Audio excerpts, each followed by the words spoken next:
بسم اللہ الرحمن الرحیم۔ اللہ کے نام سے شروع کرتا ہوں جو دلوں کے راز خوب جانتا ہے۔ حضرت خواجہ نظام الدین اولیاء رحمۃ اللہ علیہ اولیاء اللہ میں اونچا مقام رکھتے ہیں۔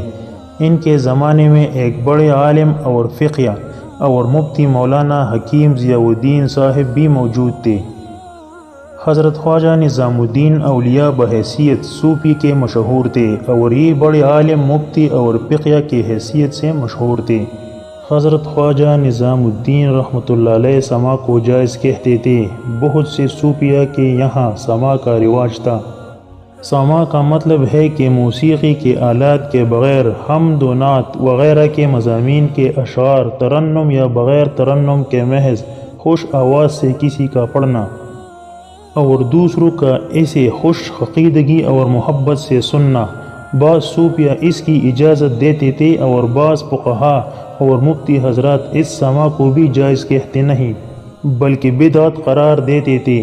چنانچہ ان کے زمانے کے مولانا حکیم ضیاء الدین صاحب نے بھی سماع کے ناجائز ہونے کا فتویٰ دیا تھا اور حضرت نظام الدین اولیاء رحمۃ اللہ علیہ سماع سنتے تھے۔ جب مولانا حکیم ضیاء الدین صاحب رحمۃ اللہ علیہ کی وفات کا وقت قریب آیا تو حضرت خواجہ نظام الدین اولیاء رحمۃ اللہ علیہ حضرت کی عیادت اور مزاج پرسی کے لیے تشریف لے اور اطلاع کروائی کہ جا کر حکیم ضیاء الدین صاحب سے عرض کیا جائے کہ نظام الدین مزاج پرسی کے لیے حاضر ہوا ہے۔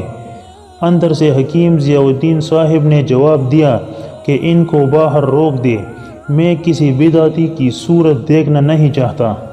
حضرت خواجہ نظام الدین رحمۃ اللہ علیہ نے جواب بھیجا کہ ان سے عرض کر دو کہ بدعتی بدعت سے توبہ کرنے کے لیے حاضر ہوا ہے۔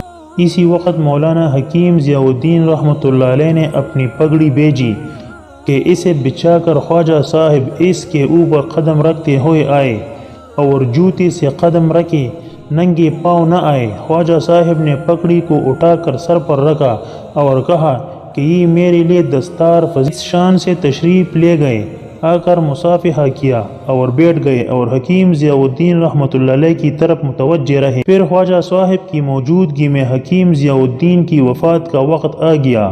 خواجہ صاحب نے فرمایا کہ الحمدللہ حکیم ضیاء الدین صاحب کو اللہ تعالیٰ نے قبول فرما لیا کہ ترقی مدارج کے ساتھ ان کا انتقال ہوا۔